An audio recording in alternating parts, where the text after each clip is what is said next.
அஸ்ஸலாமு அலைக்கும் வரஹ்மத்துல்லாஹி வபரகாத்து.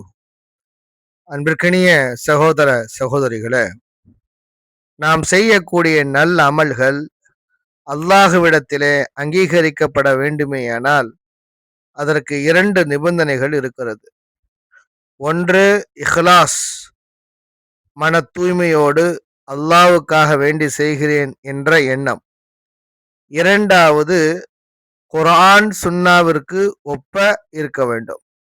நாம் செய்யக்கூடிய அமல்கள், நல்ல அமல்கள், நல்ல செயல்கள் குர்ஆனினால் சுன்னாவினால் நமக்கு வழிகாட்டப்பட்டிருக்க வேண்டும். எப்படி குர்ஆனும் சுன்னாவும் நமக்கு செய்ய சொல்லி தந்திருக்கிறதோ அதே போன்று நாம் செய்வது. நாமாக ஒரு விஷயத்தை அதிகப்படுத்துவதோ, நாமாக ஒரு விஷயத்தை குறைப்பதோ மார்க்கத்தில் இது கூடாத காரியம். நபி ஸல்லல்லாஹு அலைஹி வஸல்லம் அவர்கள் காட்டித் தராத, அவர்களுடைய அங்கீகாரம் இல்லாத செயல்கள் அது நிராகரிக்கப்பட்டுவிடும். நபிகள் நாயகம் ஸல்லல்லாஹு அலைஹி வஸல்லம் அவர்கள் காட்டித் தந்த வணக்கங்களை அதன் அமைப்பிற்கும் முறைக்கும் மாற்றமாக செய்வது மார்க்கம் அங்கீகரிக்காத செயலாக இருக்கிறது. அல்லாஹ்வின் தூதர் ஸல்லல்லாஹு அலைஹி வஸல்லம் அவர்கள் காட்டி கொடுத்த முறைப்படித்தான் நாம் எந்த நல்ல அமல்களையும் செய்ய வேண்டுமே தவிர, நாமாக ஒரு விஷயத்தை செய்வதோ, அதிகப்படுத்துவதோ, குறைப்பதோ என்பது கூடாது. உதாரணத்திற்கு பாருங்கள், அல்லாஹ்வின் தூதர் ஸல்லல்லாஹு அலைஹி வஸல்லம் அவர்கள் சொன்னார்கள், லா யஸூமன்ன அஹதுக்கும் யௌமல் ஜும்அத்தி இல்லா யௌமன் கப்லஹு அவ் பஅதஹு. ஒரு மனிதன் ஜும்மாவுடைய நாளில் மட்டும் நோன்பு நோற்க வேண்டாம்.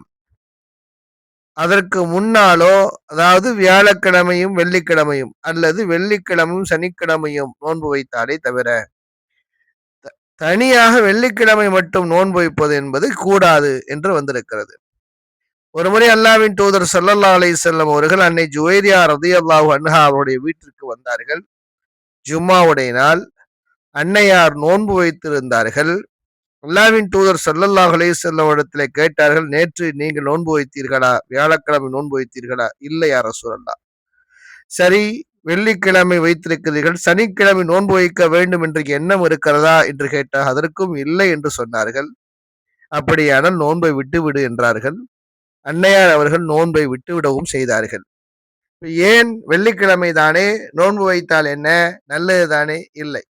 மார்க்கம் என்ன சொல்லுகிறதோ அதைத்தான் நாம் செய்ய வேண்டுமே தவிர, அதிகப்படியாக ஒரு விஷயத்தை கூட்டுவதோ குறைப்பதோ என்பது கூடாது. ஒரு முறை அப்துல்லா பின் மஸ்ஊத் ரலியல்லாஹு தஆலா அன்ஹு பள்ளிவாசலுக்கு வந்தார்கள்.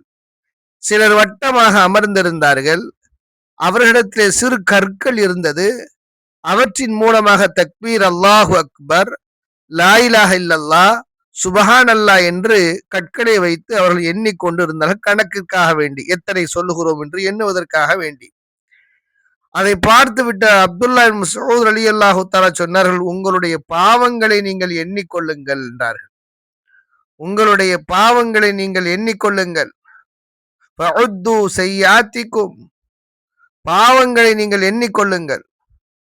அல்லாஹ்வின் தூதர் ஸல்லல்லாஹு அலைஹி வஸல்லம் அவர்கள், முஹம்மதுடைய சமுதாயமே, உங்களுடைய அழிவு இவ்வளவு விரைவாக வந்துவிட்டது. நபி ஸல்லல்லாஹு அலைஹி வஸல்லம் அவர்கள் உங்களிடையே இன்னும் இருக்கிறார்களே, அவர்களுடைய ஆடைகள் இன்னும் அழியவில்லை, இறந்து போனார்கள். அவருடைய ஆடைகள் அழியவில்லை, அவர்களுடைய பாத்திரங்கள் இன்னும் உடையவில்லை. அப்படி இருக்கும் பொழுது நீங்கள் முகமது நபி ஸல்லல்லாஹு அலைஹி வஸல்லம் மார்க்கத்தை விட நேர்வழி காட்டக்கூடிய ஒரு மார்க்கத்தில் இருக்கிறீர்களா, அல்லது வழிகேற்று ஒரு கதவை திறக்கிறீர்களா? நீங்கள் ஏன் இப்படி இந்த மாதிரியான காரியத்தை செய்து கொண்டிருக்கிறீர்கள்? அல்லாஹ்வின் தூதர் ஸல்லல்லாஹு அலைஹி வஸல்லம் அவர்கள் சுப்ஹான் அல்லாஹ், அல்ஹம்துலில்லாஹ் கைகளால் தானே என்ன சொன்னார்கள், நீங்கள் ஏன் கற்களை வைத்துக் கொண்டு எண்ணிக்கொண்டிருக்கிறீர்கள் என்று சொன்ன பொழுது அந்த மக்கள் சொன்னார்கள், நாங்கள் யா அபா அப்துர் ரஹ்மான் வா அரதுனா இல்லல் ஹைர், நாங்கள் நல்லதைத்தானே நாடுகிறோம், இதுல என்ன குறை இருக்கிறது, தவறு இருக்கிறது என்று சொன்ன பொழுது அல்லாஹ்வின் தூதர் ஸல்லல்லாஹு அலைஹி வஸல்லம் பயிற்சி பாசறையில் பயிற்சி பெற்ற அப்துல்லா இப்னு மஸ்ஊத் ரலியல்லாஹு தஆலா சொன்னார்கள், வகம் மின் முரீதின் லில் ஹைர் யுஸீபஹு, எத்தனையோ நல்லதை நாடக்கூடிய மனிதர்கள், அவர் நன்மையை நாடுபவர்கள் பலர் இருக்கிறார்கள், ஆனால் அவர்கள் நன்மையை அடையாமல் போகலாம் என்று சொன்னார்கள். இந்த சம்பவம் நமக்கு உணர்த்துவது, மார்க்கத்தை பொறுத்தவரை அல்லாஹ்வின் தூதர் ஸல்லல்லாஹு அலைஹி வஸல்லம் காட்டி கொடுத்த வழிமுறைப்படி மட்டும் அந்த அடிப்படையில் தான் அமல்களை செய்ய வேண்டுமே தவிர, கூட்டவோ குறைப்பதோ நமக்கு அனுமதி இல்லை என்று புரிந்து கொண்டு குர்ஆன் சுன்னாவின்படி நம்முடைய செயல்பாடுகளை அமைத்துக் கொள்ள வேண்டும்.